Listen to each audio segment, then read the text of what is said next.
So it's the question of the position of Messianic Jews in Israel. Yeah. So it's a bit of a controversial issue in Israel, and I'd like you to explain why. So it's a controversial issue in Israel because the whole purpose of having a Jewish state is to preserve the Jewish people, and one of the fundamental aspects of who the Jewish people are is our faith in our religion. Yeah. And so if someone apostates from the faith, which we would believe a Christian is doing, the views which they would then be potentially introducing to other Jews, but if they're evangelizing, would from a definitional position be quite problematic for the state. So that's where the controversy comes from, because Israel is a place of refuge for all Jews. What happens if a Jew comes there with ideas that undermine the very Jewish character of the state? So I think that frames the... So at the moment, I mean, we are repeating a little bit of something that we discussed at the cafe for the sake of the camera. So it's not like we haven't already talked about some of these points. But currently, what is the position on Israel and Messianic Jews? Do they have the right of aliyah, the right of return? So I'm not qualified to speak this because I've not studied the laws closely, so I can give my personal opinion. I can give examples I'm aware of, but this is not a statement of what the law of Israel is. Sure. And I can give you a summary of what the Jewish halakhic, or the legal perspective from Jewish in terms of the religion.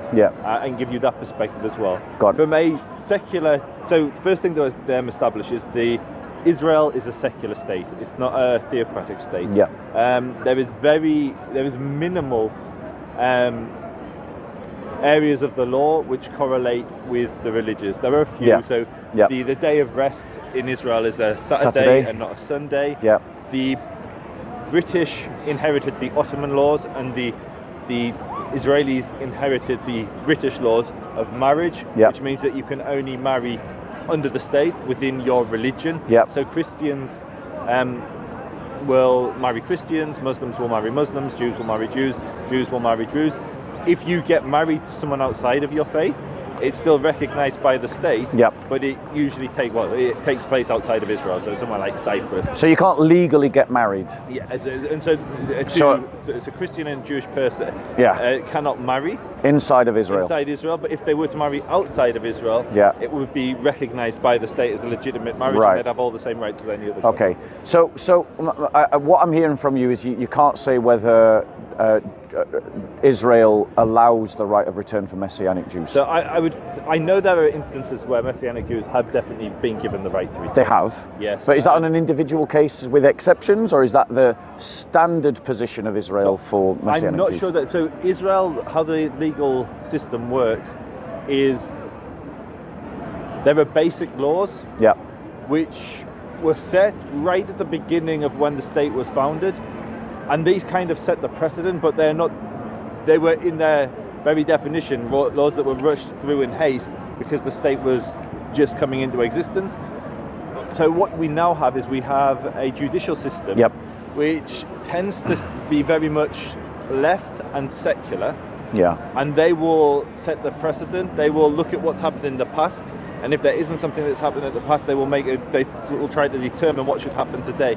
And so when it comes to the right to return, it's usually going to be secular judges ruling on what they interpret the law should be. And I think that's one of the reforms the current government is looking at is, okay, let's do something more serious. So whatever everyone thinks of the current government, the judiciary is a big part of the debate, the protests you're seeing in Israel at the moment. So I want to propose it to you that Messianic Jews pose no threat to the people of Israel and no threat to the Jewish state.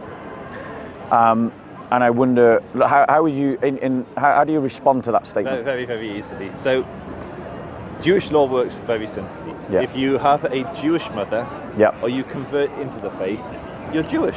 It's that simple. Now, Christianity would put up no such barrier. So ignoring the theological implications on the Jewish state, but just looking at who is a Jew, if a Christian of a Jewish mother wants to marry a Christian of a Muslim, or a non-Jewish mother, no Christian would put a barrier between that. That's right. And so fundamentally, you've already undermining the very Jewish character of the state, because it's no longer a state for Jews, it's a state for Christians. So let me. The thing. So what I guess the logic of your position then is that you would have to say that you don't want Messianic Jews to have the right to return. So, no, because you don't want them to have the right to return. I don't want Messianic Jews to be Messianic Jews. I would call them Messianic Christians of Jewish descent, but I don't want them to practice the religion they're practicing inside Israel, anywhere. But they're still my brothers, they're still my sisters, and I want them to return to their ancestral faith. So would your position, Joseph, be that a Messianic Jew could return to Israel and continue to practice Christianity? My belief would be yes, that I would be in support of that. Great. And I would say Israel is the greatest. If you have a Jew who has abandoned the Jewish tradition, and let's say they've repackaged Christianity, which they have, and they're calling it Messianic Judaism, which they are.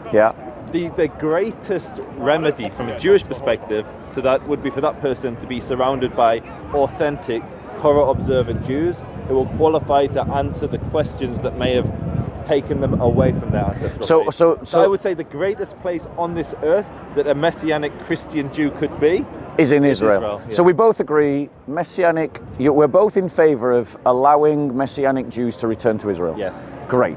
Now, I want to point out the reason why I don't think that they're a threat to Jewish identity. And pointing out with a couple of points. Firstly, I know in Israel not everyone is a practicing Jew. I know in Israel that there are Jews that are marrying non-Jews. Yes. I know that Messianic Jews, specifically Messianic Jews, cling to the Jewishness of the faith. Like, if you want to meet a group of Christians that cling to the Jewishness of the Christian faith, because we both know that Christianity is a Jewish sect, the most successful Jewish sect there's ever been, right? Therefore, not only is it historically Jewish, like from before the time the Romans expelled the Jews, there were Jews that were believing in Yeshua as the Messiah. But these particular Messianic Jews double down on all the Jewishness of Christianity in a way that other Messianic Jews don't. Like Messianic Jews, like the brother who converted to Catholicism that comes to the pot. Yeah, he doesn't double down on the Jewishness of his faith, but these Messianic Jews, they do. So they're not a threat to Jewish culture or Jewish identity, because for them it's super important to double down on the Jewishness of the I would say what you describe as Jewishness is exactly, the emphasis is on the ness. It's not Jewish. On what grounds do you say it's not Jewish? So give me an example of something they do that you believe is Jewish. They'll practice the Passover. Okay, perfect. How do they practice? What's the symbolism of the matzot? I'm not an expert. So, as an example, the matzot, is that the bread? You'll have to use the English words. No, the English word is matzot. You'll have to break that down for me a bit. On the Passover, we have a meal called the Seder. And we're commanded to eat flatbread. Yes. Which are called matzot. And in Europe, the matzot are pierced, so they remain flat and they're like a cracker. If you go to the Middle East, they're more like a flat bread and they're not pierced. Now the Christians came along and said, the bread is pierced because Jesus was pierced. Nothing to do with. No, hold on one second. They will use what they're doing is completely Jewish. Let me explain why. It's completely Jewish because firstly, they are Jewish ethnically. Secondly, Christianity is a Jewish religion of origin. And thirdly, Jews themselves have put extra layers of meaning over the symbols of their own religion as time has gone on, and that's totally fine. It's totally acceptable within Judaism.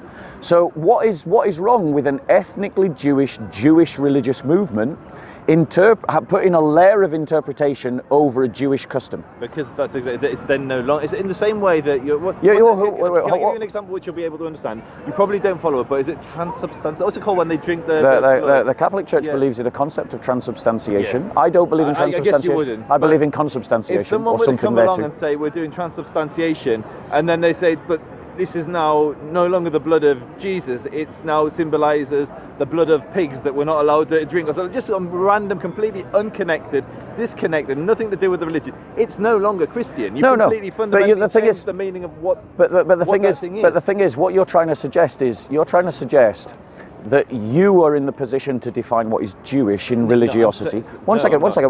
You are, because you're saying that the matzot, which in the European Jewish community is pierced, right?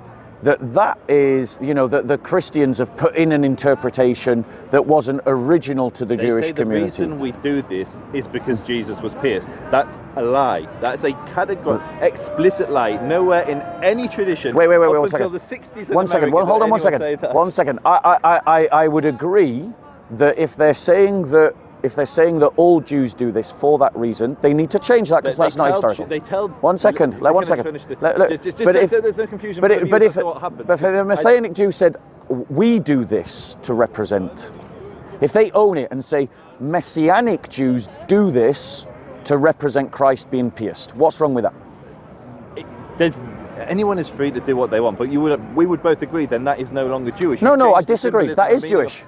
That is Jewish. It's not Christian. If you're saying with eating this matzot, so the whole symbolism of matzot is the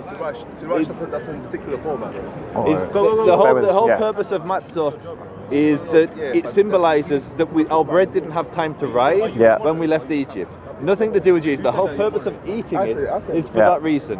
And so if you're then saying there's a different symbolism behind that, it's no longer Jewish. It's no longer the Jewish reason for doing that. Right, so hold on 1 second. So the fact is, right, would you agree with me that the symbolisms behind the Passover have increased in their nuances and their understanding as time has gone forward?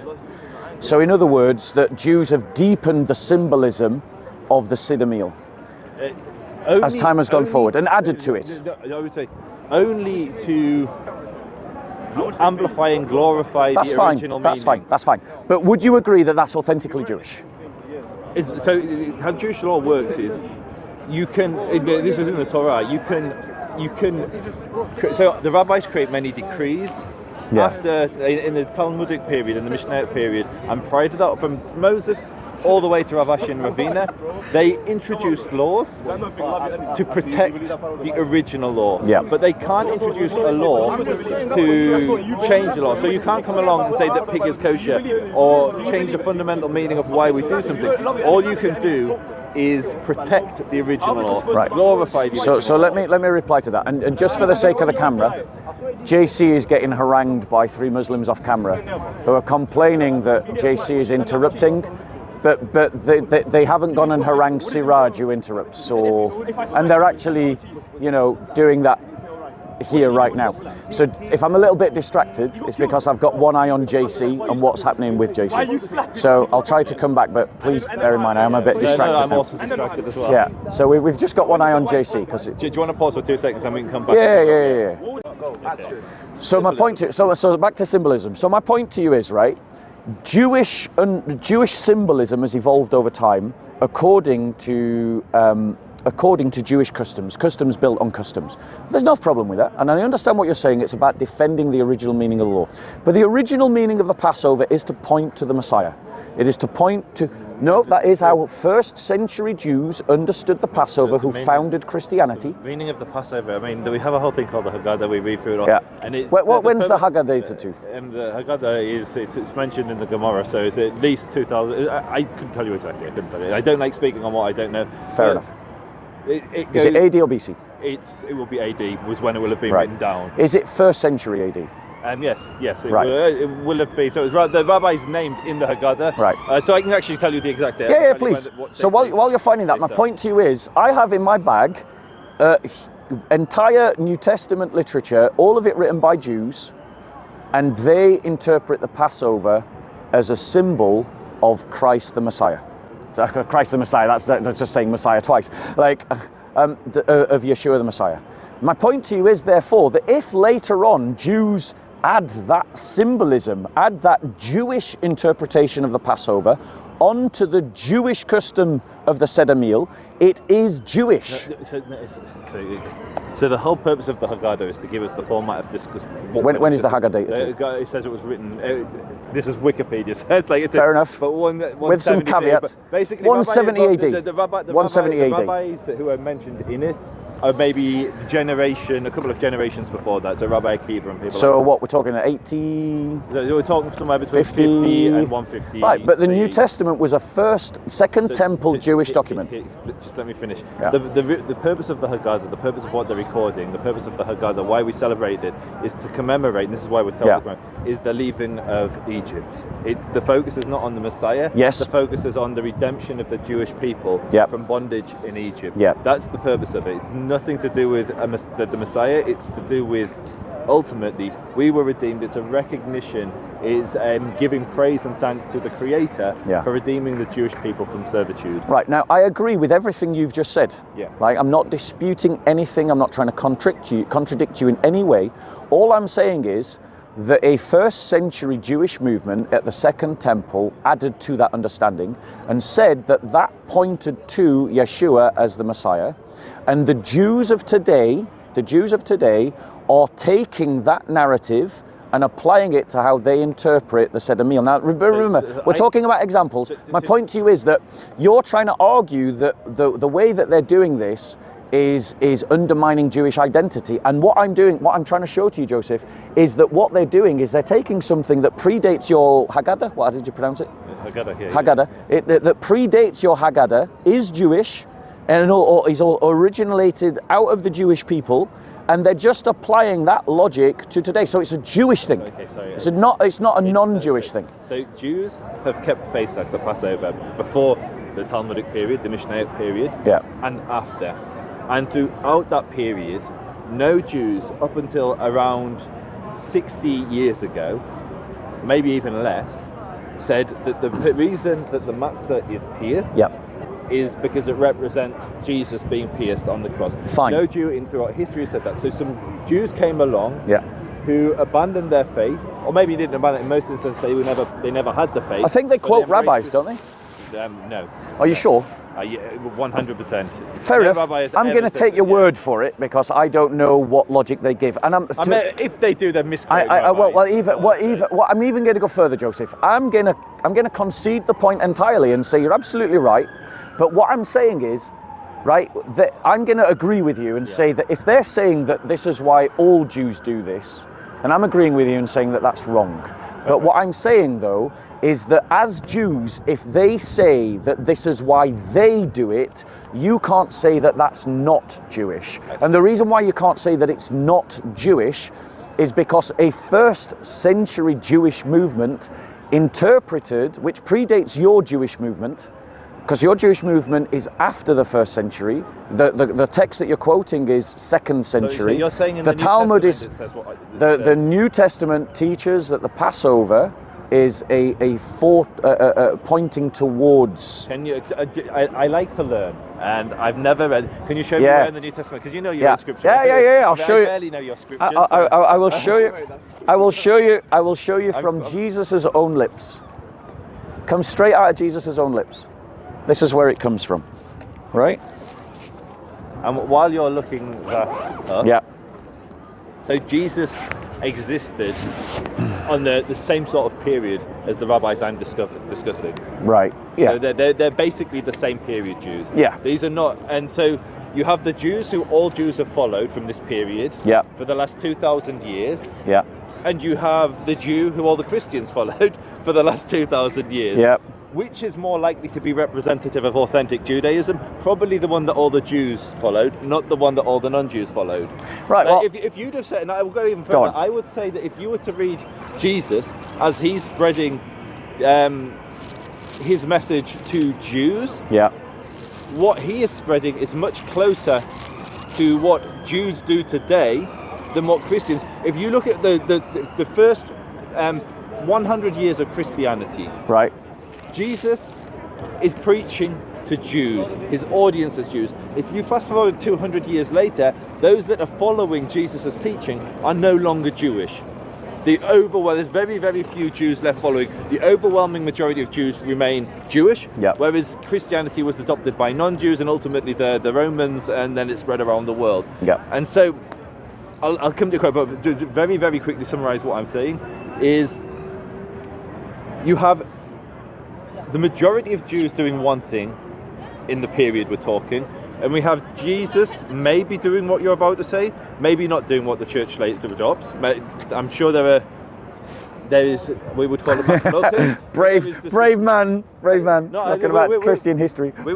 Again, I don't. What I would say is, I'm sure there is machlokes. Different traditions, points of conflict, disagreement as to the extent to which Jesus and his disciples follow Jewish law. Would you say that's a fair statement? There are some that will say that they wouldn't have kept any laws. There are some Christians that would say they kept Jewish law. Would you say so the thing is, the reality is that the church at the Council of Jerusalem came to an understanding of how to incorporate Gentiles into Israel. And the way that they came to that conclusion was that Jews shouldn't stop being Jewish and Gentiles shouldn't become Jews. That was the compromise that the Council of Jerusalem came to. So you see, for instance, Paul, who was accused of being a breaker of the law, he had Timothy circumcised, he went to the temple and performed temple sacrifices. So, he observed the law himself, but when he was teaching the Gentiles, he was saying to the Gentiles that you don't have to observe the Torah, right? Now, the thing is that I'm going to show you that Jesus taught that the Passover was about him. So he's taking the Last Supper, which is the Passover meal. Does it say that it's the Passover meal, or does it call it the Last Supper? And you are interpreting that as the Passover meal because of the time of year. It absolutely will definitely identify it. I mean, do you speak Koine Greek? Would you be able to go to the Greek word and translate that? Just because I would like to see that, if it explicitly says it's the Passover Seder. Yeah, because it gives the, yes, here we go. When Jesus had finished all these words, he said to his disciples, after 2 days, the Passover is coming, and the Son of Man is to be handed over for crucifixion. So is this in 2 days the Passover meal is coming? Yeah. So this is 2 days before the Passover meal, right? Can you just give it? Because So that's in Matthew 26. I can show you in every gospel, bro. But the synoptic gospels are clear that it is a Passover meal. Just want to see if there's if that's ever translated in.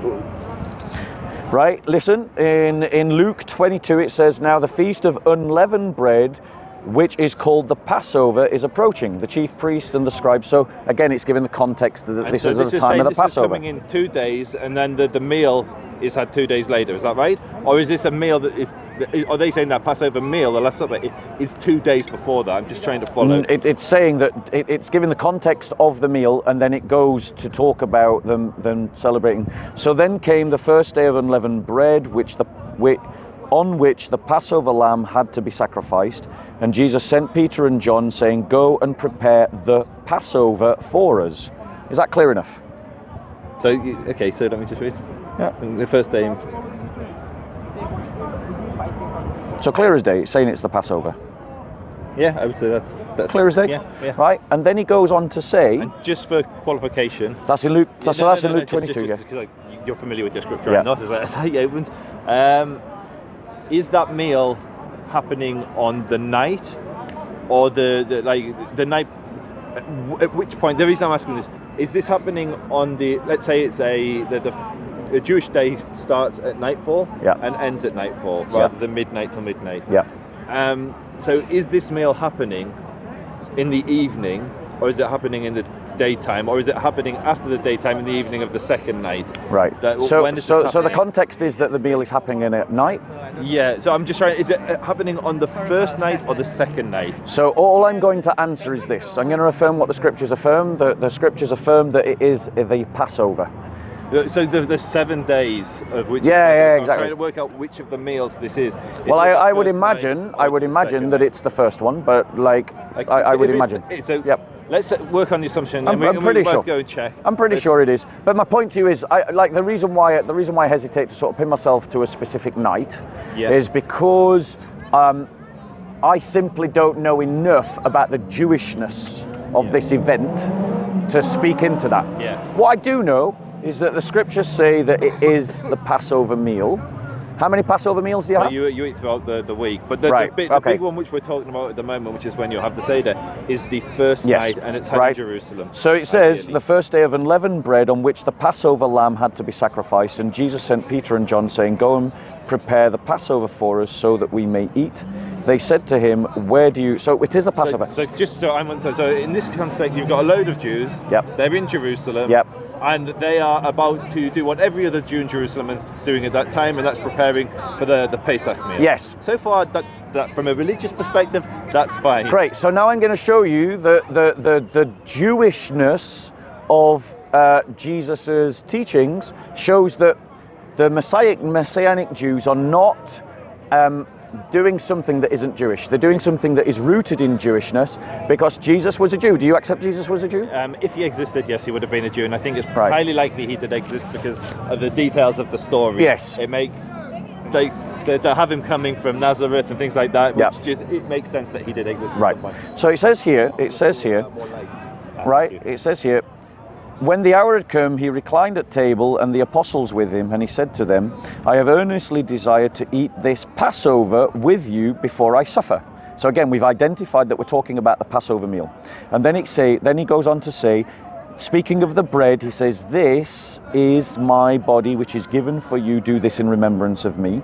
And then speaking of the wine, he says, this cup which is poured out for you is the new covenant in my blood. So one second. So what I'm pointing out to you is that when Messianic Jews take the Seder meal and they use it to it being an interpretation about Yeshua being the Messiah, they're following a Jewish interpretation of the Passover meal. So that means it is authentically Jewish. No, so that's unfortunately, if only it is authentically Jewish. It is authentically Jewish. If only Jewish tradition worked that way, because if Jewish tradition worked that way, socialism would be authentically Jewish. All the different things that Jews have done throughout the ages would be authentically Jewish. So I'm going to come back to what you're saying. So what's quite interesting, by the way, you didn't see his Bible, but it's all these passages are underlined. So this is clear. I've underlined every one, so my eye can find them very easily. Bob's territory. Yeah, absolutely. You're comfortable here. So what I was going to say is, just because somebody does something, it doesn't make it authentically Jewish if a Jew does something. Because Jews did many things. In that period that we're talking, Josephus documents many false messiahs.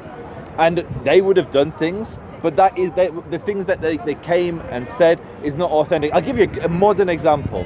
There is a Chabad rabbi in Ibiza. And in Jewish law, we fast on fast days, but then we believe when the Messiah comes and we enter the Messianic era, the fasts will become feasts. And this rabbi thinks that the Messiah has already come, not Jesus, somebody else. Therefore, in Ibiza, in Tisha B'Av, on certain fasts, he's eating a feast.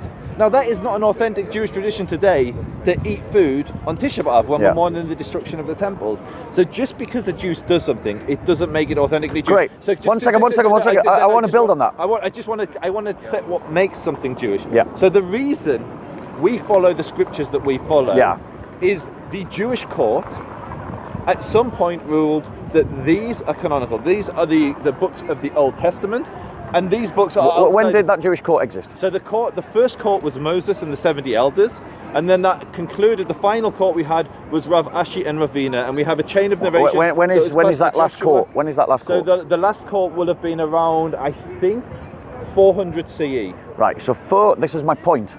The Judaism that you follow is not a first century Judaism. The Judaism of Moses. It's not even the Jewishness of Moses. Because you read first century Jewish literature. Well, let me finish. It was contested amongst one. Let me finish. You read that same literature? Yes, I do. And this is why I'm historically right. Is that it was contested amongst Jews. It was contested amongst Jews how to interpret Mosaic law and how to implement Mosaic law. And the Pharisees, which are the group that you have origins to, and the Messianic Christians, which is the group that I have connections to, are the only two groups that survived the destruction of Israel under the Romans in 70 AD, and then I think, what was it, 120 AD? Maybe the Samaritans as well. I don't know if you'd consider them Jews or not Jews. Actually, you're right. Samaritans will add a third group. Samaritans survived as well. So the thing is, but that your formulative text and your formulative authorities are all older than mine. And therefore, I am talking about an earlier form of Judaism than you. Let me finish. You're not talking. Let me finish. Who came Let first, me finish. Ezra or Let me Jesus? finish. The best interpretation of Ezra is found in the New Testament, not in the Talmud. Let me finish. Let me finish. Right? Can you give me any of the decrees that Ezra set? Let me just finish. Right. So my point to you is that you would agree that there are atheist and pagan Jews in Israel, right? Yes. Right. Now, those people, I assume you would say, are also undermining the Jewish identity of Israel, correct? Yes. Yes. And therefore, logically, would you seek to exclude them in the same way you would seek to exclude? No, but I said I wouldn't exclude them. No, that's true. That's true. You did. That's true. But my point to you is that these groups are further away from Judaism. I'm going to change my point then, because I forgot that you did say that. I'm going to change my point. But these groups are further away from Judaism than a Messianic Christian. I would disagree unless... An atheist, you're saying that an atheist is closer to Jewish identity than someone who believes in the Old Testament prophets. Yes, because I would say that if you believe in the Trinity, and I don't want to make this a Trinity because you do this every week with the Muslims, yeah. It's not interesting. I mean, I can do that with you if you want. But I would say the Trinity is imposing something which doesn't exist in Jewish tradition, whereas the atheist is just removing something. And I say is to create something additional is worse, is further than to remove something. So okay, let me reply to that. I think what I would say, I don't want to create category. I'd say they're both problematic. Let me reply to that. I just want to be really clear to what I'm saying. I would say they're actually. I'm going to change what I'm saying because I'm thinking on my feet. Yeah. I would say that in my mind they're equal. Okay. Yeah. Let me reply to that. Because the Old Testament is replete with the plurality of God's divinity. It's full of it. Like Yahweh on earth calls down fire from Yahweh in heaven. Yahweh sends Yahweh. You know, that there is a plurality within the Old Testament in terms of defined figures, and that was an authentic Jewish interpretation of the Old Testament. So can you give me wait, Christianity do you, that? So Philo of Alexandria, he was a Jew. He spoke about the wisdom of God and the logos of God as an organizing principle that was both divine, personable, but not a one-to-one identification with Yahweh. It wasn't like Yahweh became his own word. It is that his word was also divine. You know about that, right? No, I don't. Yeah, you need to read Philo, bro. If you read first century Jewish documents, like for instance, I think it's the Book of Enoch. Or one of the books of Enoch. I can get the reference for you. I can send it because me and you are in touch. I can send you the reference. It clearly talks about the Son of Man being a divine figure.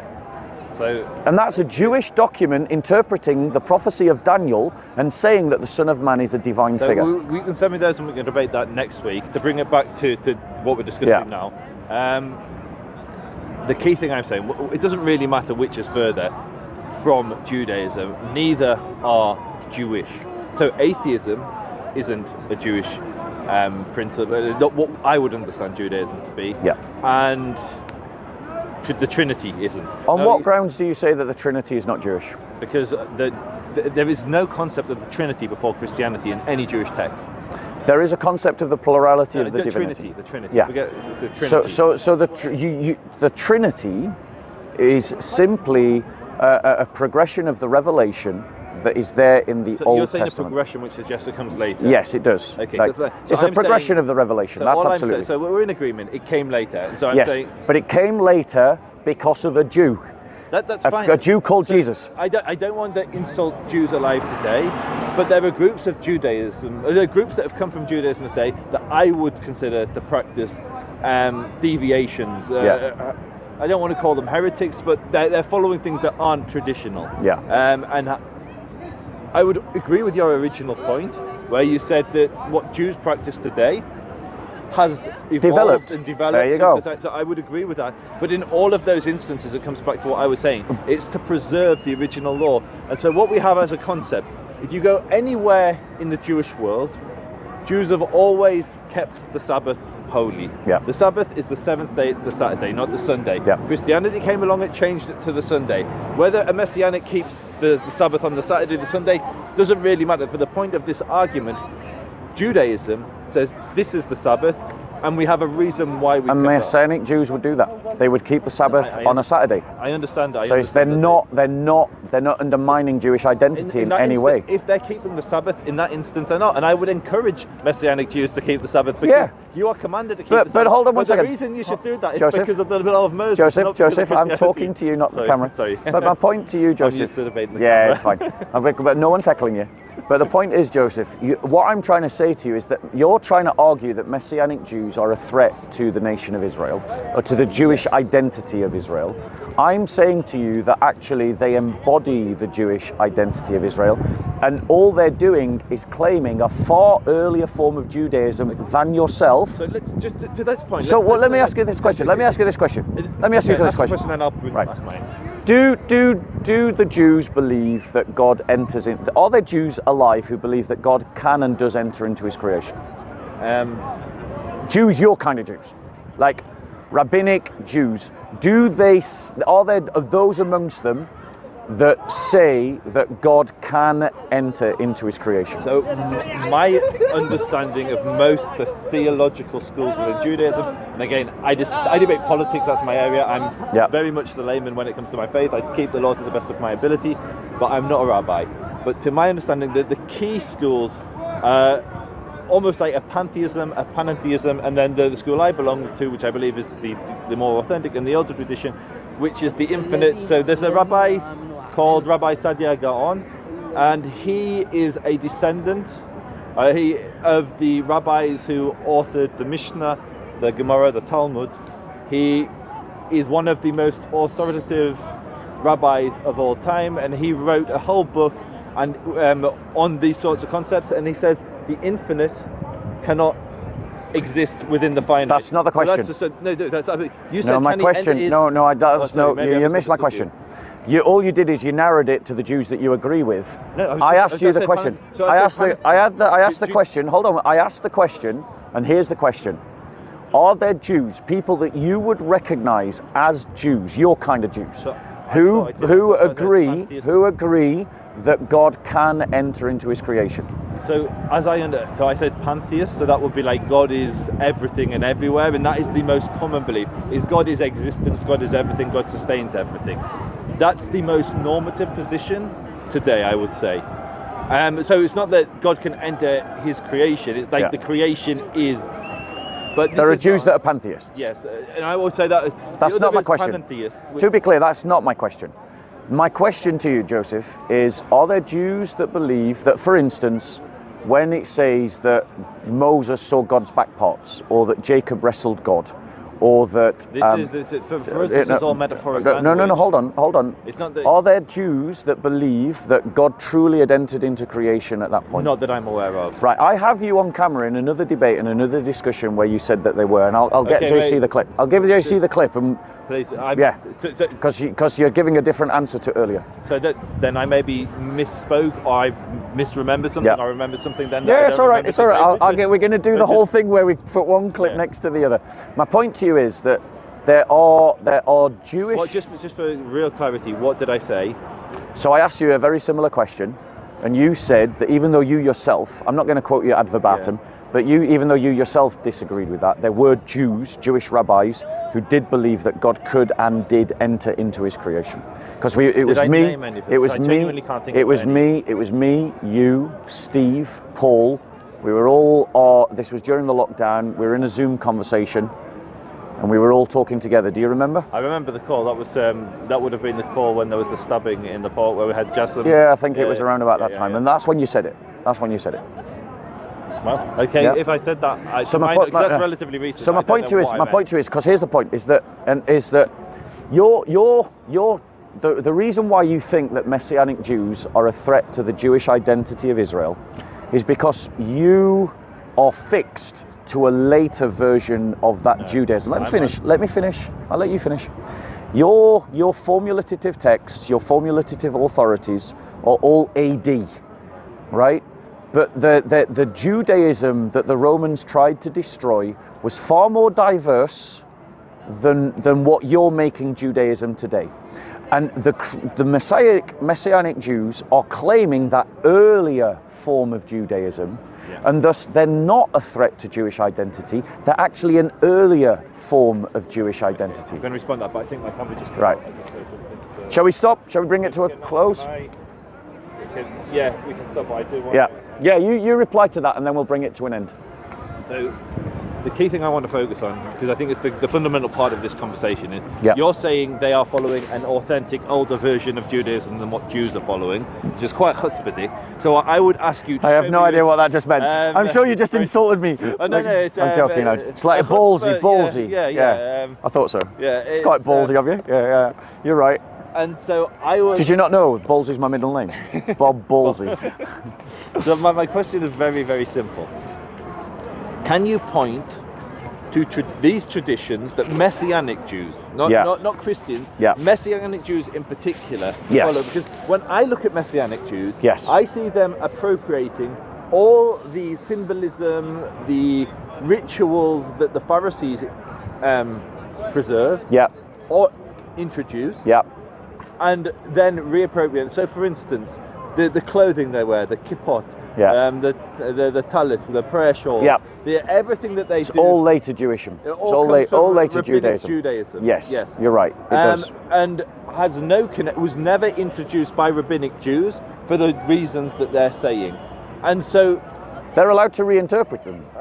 People are free to do anything. I'm saying, but that's not authentic Judaism. No, it's not authentic rabbinic Judaism. But it was rabbinic Jews that introduced these things. Yeah, that's fine. Okay, so it's part of their Jewish identity. Just to really explain. Wait, one second. Would you agree with me that? Can I just conclude my point? Yeah. Go on. So, if rabbinic Jews introduced something in the 3rd century, let's say, and did they introduce things in the 3rd century? Yeah, basically from the time of Moses, there were gezerot and takanot, decrees and statutes that were introduced by rabbis. So we agree. It is perfectly legitimate for Jews to introduce new things, new customs. So there's a mechanism which has existed since the time of Moses, up until Rav Ashi and Ravina, of how decrees are introduced to preserve the law of Moses. The whole purpose of these. So, as an example, Ezra the scribe, Ezra HaSofer, he introduced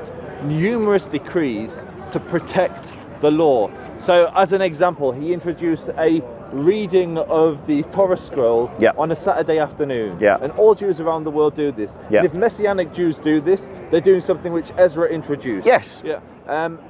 Similarly, there were rabbis that came after, there were courts that came after, but the mechanism for introducing these things is it has to be to protect the law, to protect the Jewish people. It has to be passed by the Supreme Court, the Sanhedrin, the Beit Din HaGadol, and once it's set as law, it can't be changed. You can't change the meaning. The only way it can be changed is if a greater court comes in a later generation and introduces it. Would you agree that the Messiah is greater than the Sanhedrin? We have a different concept of Messiah. I just want to answer that question. Is the Messiah greater than the Sanhedrin? The Mashiach will have a Sanhedrin. I assume the Mashiach will have a Sanhedrin, but basically, will he be a higher authority though? So you don't understand how Jewish law works. Jewish law works. The only mechanism for if there is a prophetic voice comes from the heavens and says the law is X, Y, and Z. According to Judaism, we can't follow that. That we follow what the court says. So even if a river is to flow the wrong way because the voice commands it to, we still follow the rulings of the court. If a rabbi is convinced, as an example, a rabbi knows that Yom Kippur is on Tuesday. This legal custom that you have, right? Can you show me where is that stated explicitly in the prior to? Because while you're looking for that, the point I'm trying to make to you is that the Jewish interpretations, right? So I'm not disagreeing with you that Messianic Jews are appropriating rabbinic forms and reinterpreting them. So that there is synergy between your position and my position. Historically, I think you're right. Rabbinic traditions that you've mentioned, like the hat and the shawl, Messianic Jews are reinterpreting those things. Yes.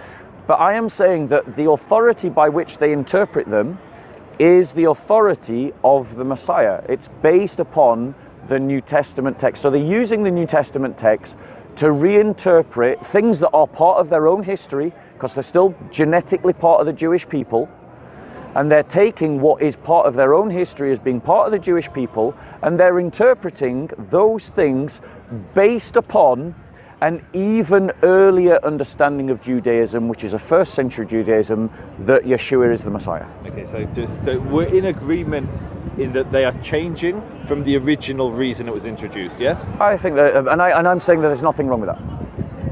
And that's fine. As a Christian, you can think there's nothing wrong with that.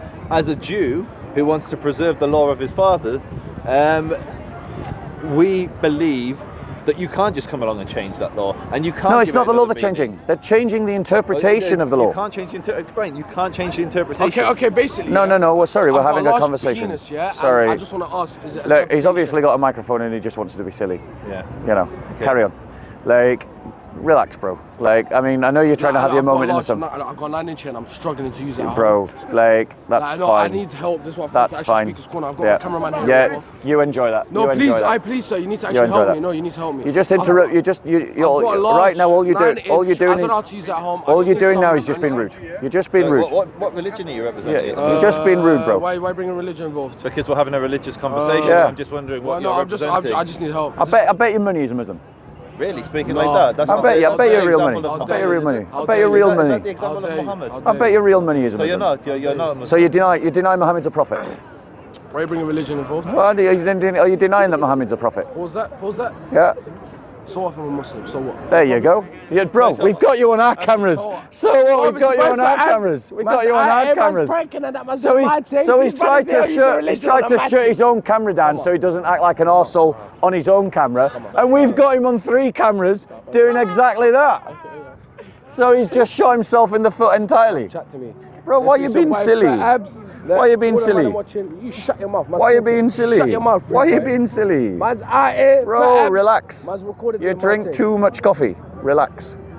You shut up, mate. Make me. You're not funny. Make me. I won't make you. Yeah, go on. You shut it. Look, you're being silly. You shut Go it. away. No one told you to talk. Yeah, try and stop me. No. Well, there you go then. No. So Joseph, shall we try and continue our Yep. So my point to you is, bro, right? My point to you is that, in fact, I forgot my point. What was I saying? So we were talking about the interpretation of... Yeah, so Jews over time, we both know, have added customs to the practice of their religion. To preserve the law. That is the way that they've done that, To protect the law. We agree with that, yeah? I agree. Pharisaic Jews have done exactly that for that reason. To protect the Mosaic law. I totally agree. That is exactly what the Pharisees did. And Jesus in the first century called them out for doing it. He said that you have made the word of God defaulted by your human traditions. That was one of the debates that was happening in the first century, was that there were critics. Did Jesus keep the law from Moses? Wait 1 second. Yes, he did. There were critics of the. 1 second. There were critics of the Pharisees in the first century. Jesus was one of them, and he accused them of using man-made traditions to overrule the Mosaic law. That is it's in the Gospels. So I can show you if you want. Just out of curiosity, which law did they overrule? I will show it you. I will show you. No. Which of the laws? Not like a generic statement. I'm going to show you. I'm going to show you. Just got to find the passage. I've also really need the loo. Really need the loo. You bought me a lovely cup of tea, but I really need the loo now. That was my strategy all along. Yeah, it's working, bro. It's working. Closing comments. I am distracted. Right, hold on. You have made the law to non-effect by your human traditions, Jesus, New Testament. Give it a minute. So in Mark 7:13. Mark 7:13. Let's just pull that up. Hopefully, I think it's the right place. It'll also give an example if it's. Shame it's not 6:30 because there's 613 commandments. That would be good, wouldn't it? That would be good. We can always change the chapters for you, Joseph. Yeah. What was all that about with that knobhead? Like, No, it's just embarrassing. It's like, what? yeah, like, and notice, right? He came in, and the moment we called him out being a Muslim, he was called out. And this is the point, guys. Unless you stand up to these Islamist punks, this is the kind of behaviour that in microcosm is going to be inflicted upon all of us, and it's going to be far nastier when it's not on camera, you know? So that's the reality. So Mark 7:13, are they coming back? Yes. Right, looks like we're going to go for a round 2. The truth is, though, like, I really need the loose. I can't fight. I'm not even sure I could run at this point. Right. So let's. Toilet nipple. This, That's a cafe. yeah, but I don't want Joseph to say I'm running away. No, I would never say you're I know. right, So it's not that kind of a conversation. so Mark 7:13. Yeah. Yeah. Bear with us 1 second. And this is, for me, I'm just interested in learning. I don't know a lot about Christianity. So Mark chapter 7, reading from verse 9. He was also saying to them, "You are experts at setting aside the commandments of God in order to keep your tradition. For Moses said, 'Honor your father and your mother,' and he who speaks evil of father or mother is to be put to death. But you say, 'If a man says to his father or his mother, whatever I have would help you is korban.'" Do you know what that means? Korban? Korban's a sacrifice. Yeah, that is to say given to God. "You no longer permit him to do anything for his father or his mother, thus invalidating the word of God by your tradition, which you have handed down, and you do many things such as that." So do we have any? So what I would say in Judaism, we absolutely are supposed to honour the mother and father. And But if you- but it- because God. I'm trying to understand Yeah. what you're saying here. So I can tell you, I can tell you what I'm saying. Let me just Go on. for my benefit. So within Judaism, within the Old Testament, the Torah, it says that the rebellious son should be killed. Yeah. The Supreme Court throughout the age, there's no record of any son being put to death, because we have a tradition that the court should do everything it can to avoid the capital punishment. Yeah. And a court that puts one person to death in 70 years is considered a bloody court. So this is the Pharisees. And so if you look at America, the Americans will kill many people each year, Yeah. whereas the Jewish courts, for thousands of years, for 1,500 years, if they put one person to death in 70 years, it was considered excessive. So there's no history of us ever killing the rebellious son. What it sounds like you're saying is that Jesus was saying that we should put the rebellious son to death. So what Jesus was saying is that the thing is, the classical style of Jesus' teaching is to use hyperbole. He uses hyperbole all the way through. He uses hyperbole a lot, and I suspect this is another hyperbole statement. Though I am in favour of the death penalty. Like, For the rebellious son? well, let me finish. So I believe. So let me finish. Let me finish. Let me finish. Let me finish. Please, God, Let me finish. Let me finish. So the commandment is that you should honour your mother and father, and that means you uphold them in their old age. You lift them up, right? But let me finish. Let me finish. Let me finish. Let me finish. Let me finish. No, I'm agreeing with you. Right? I'm building on what you're saying. But the Jews said that if a Jew turned around and said that their money was korban, i.e. it was offered to the temple, it was offered to God as a sacrifice, that money couldn't be used to uphold their mother and father. And that's what Jesus is talking about. Okay, so my point is, the Pharisees had their critics in the first century. Our Lord Jesus Christ was a critic of the Pharisees, and he was a critic of their way of interpreting the law. So my point is, when you're talking about the principle is we add to our customs and traditions to put a fence around the law, you're repeating the very criticism that Jesus criticizes, and that means, one second, I'm landing. Okay. Joseph, calm down. I'm landing. So that means that we have a first century evidence of Jews criticizing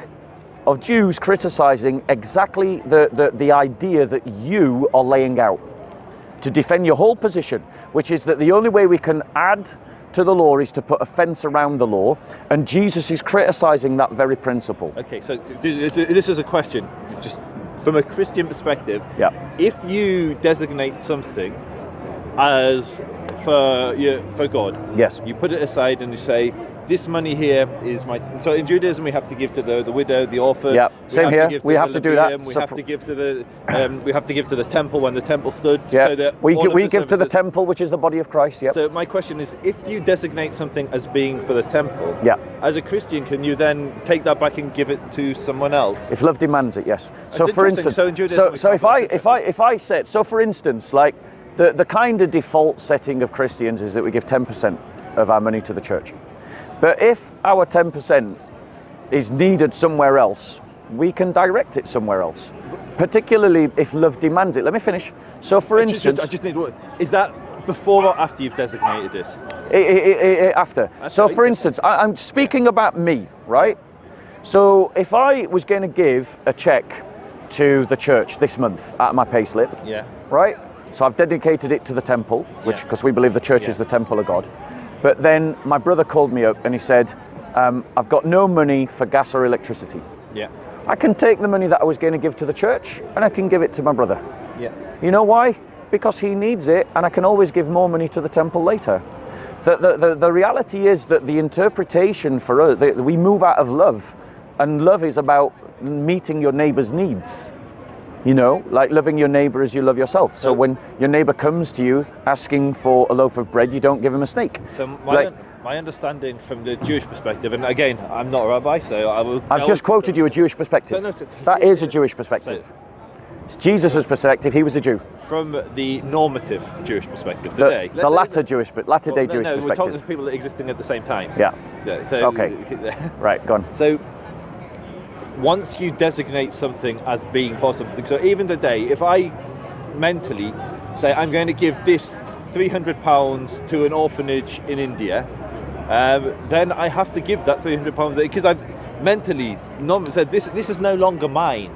This is to help somebody else. Yeah. And you're saying Christianity has a slightly different take, or Jesus has a slightly different take, which is that you can always overrule what you've designated. In Judaism, we have explicit tithes that we have to take from everything. Yeah. We have, so for instance, even if we have a field of produce, we're not, we have to let it rest for on the 7th year. The poor can come and take it. And I, as a person, can't suddenly come and take that food for myself and say, no, you poor people can't have it. They're explicit. I have to leave a corner of the food, the payot corner. I know about it. Yeah. And so, once something has been designated for the good of someone else, it is no longer your possession. Yep. You no longer have the right. And so you're saying within let's just call it Jesus's reading of or understanding of Jewish law, that designation doesn't count. So the possession is 9/10 of the law. No, what he's saying is what he's saying is, so Jesus's interpretive key to the Mosaic law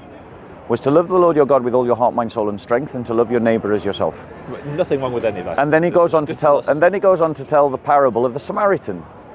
Now, you know the story of the Samaritan, I assume. Do you know the parable of the Samaritan? Yes. So you've got a priest of the temple. He comes and then he doesn't offer aid. And then you've got a scribe of the temple, a scribe of the Torah comes. I think it's a scribe comes, or maybe it's a Pharisee comes and he doesn't offer aid. And why don't they offer aid? Because they're scared of being ritually unclean, right? Or scared in those times there's conflict. Yeah. There's many reasons why. Right. So then the Samaritan comes along.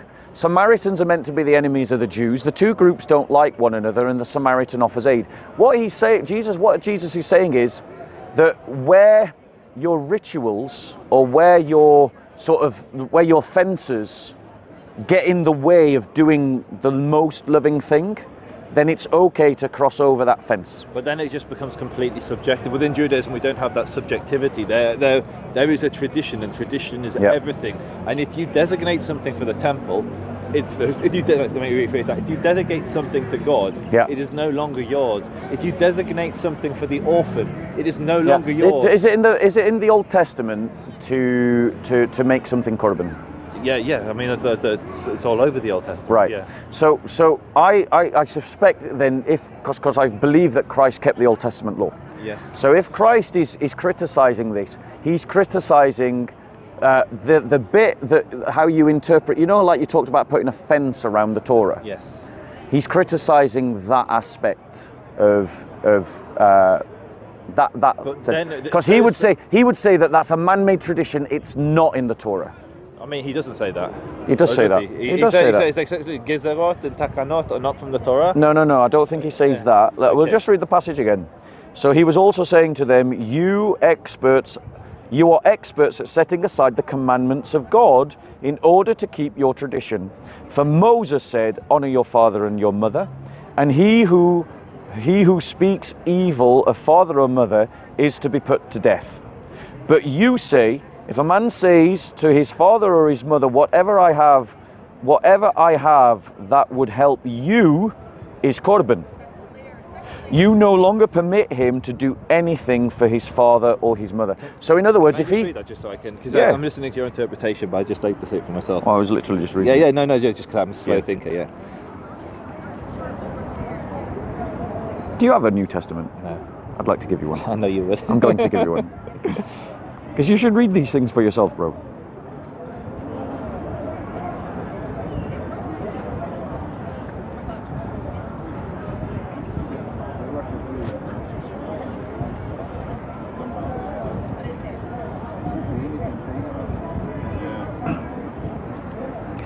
Because the thing is, if you're going to deny your mother and father the thing that they need, because you've said I've dedicated it to the temple, then you can't. That, though? Yeah, because he's saying, look, he says it here, right? If a man says to his father or his mother, whatever I have, that would help you, so they need help.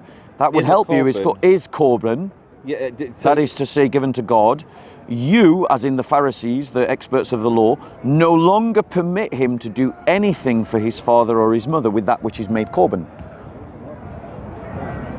So how can it be to uphold your mother and father if you say to them, I can't give you what you need because I've given it to the temple? How can you honor your mother and father if you do that? So, again, that's not how Jewish law would work. If you... No, that is how Jewish. No. Jewish law works that if you can't afford to give to the Mikdash... So clearly this is someone who can afford. So if someone who can afford, then they can afford to sustain their parents. But if they say to themselves, what I could give to you that would help you is now korban, it's given to God, then if they do that, right, I'm going to ask you, just as a pharisaic Jew, right, if someone was to do that and to say, right, what I was going to give to you, what I could give to you, mother and father, to help you in your time of need, I've now dedicated to the temple. According to your understanding of the law, are they allowed to redirect that money back to their mother and father in their hour of need? My understanding, and again, let's just say he dedicates 100% to the temple. You can't. I'm asking the thought experiment, right? So he's got money that he could have given to his parents in a time of need. So it's not. So how it works is you designate. There are set amounts that you designate. You can designate more, but you couldn't do that to the detriment of other people that are dependent on you. And so this is clearly people were doing that. Well, clearly people were doing that in the first century.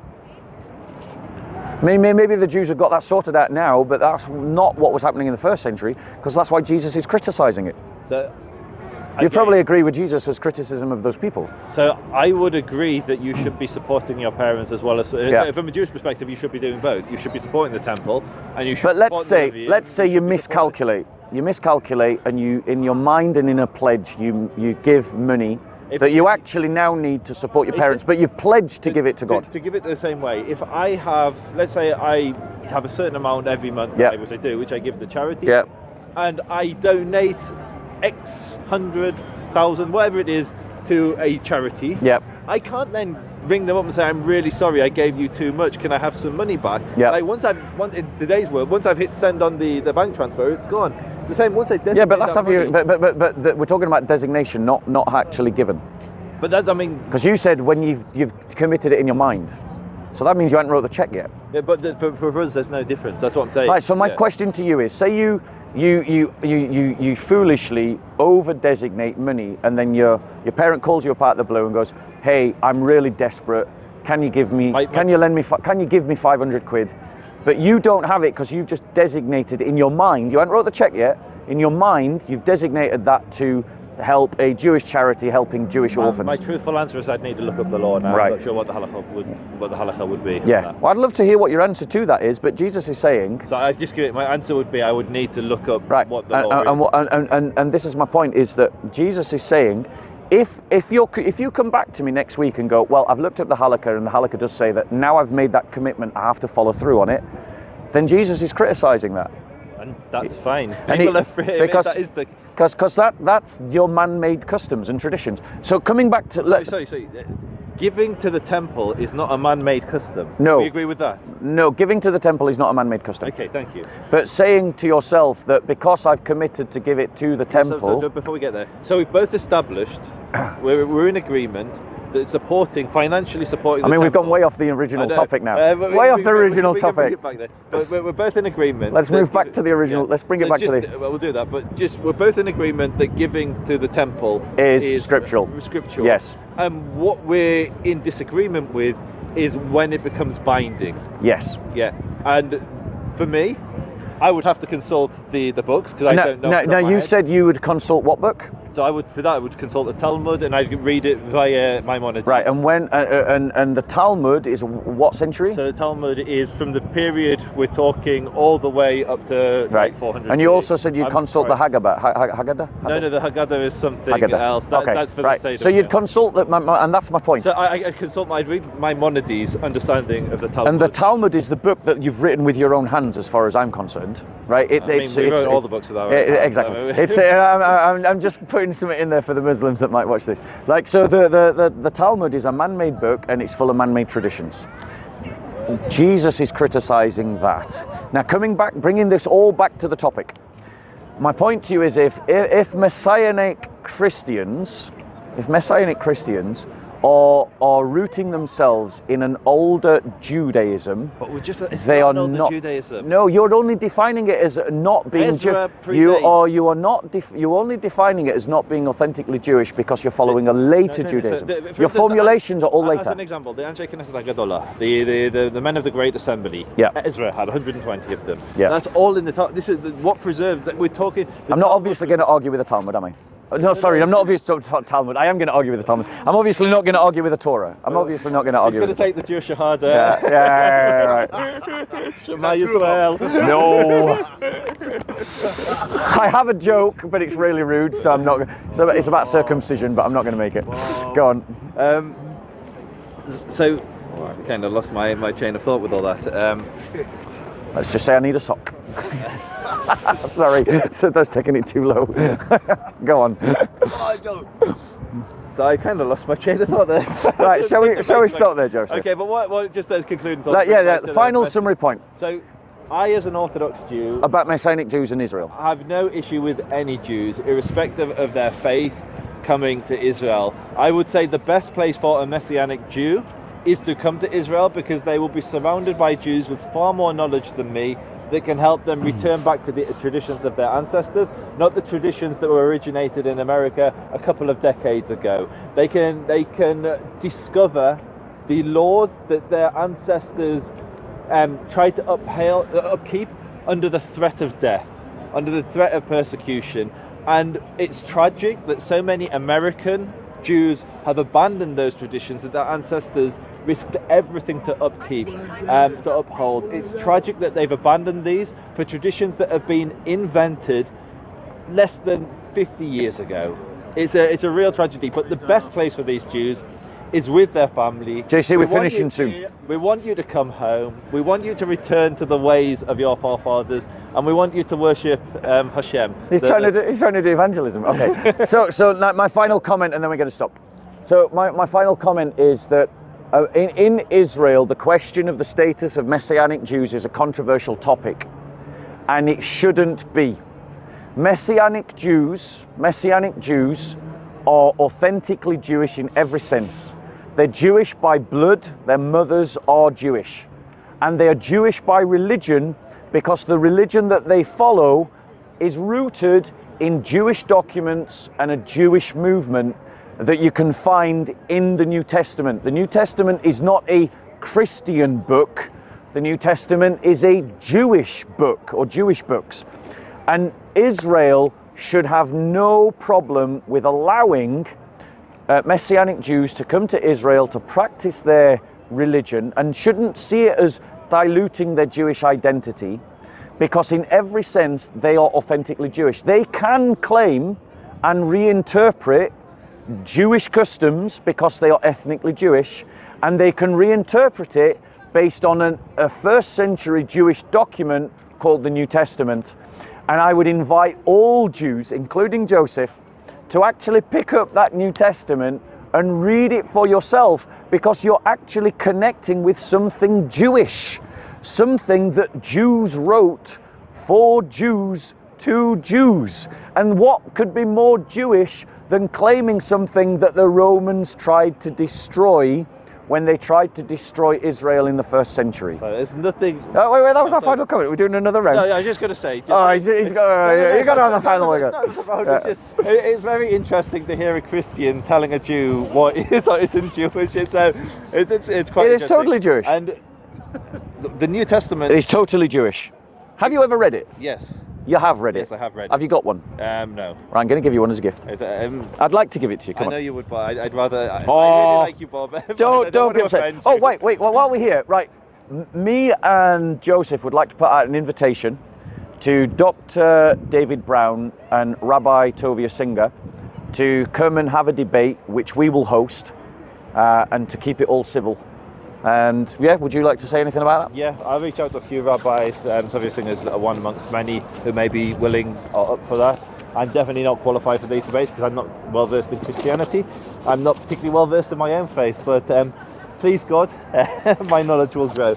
But what I was going to say, it's not a concluding thought, but the conclusion on your conclusion. The conclusion on my conclusion would be. You know I'm going to have a conclusion on my conclusion then, right? Did you always have to have the last word? No. Go on. We'll finish. We're done.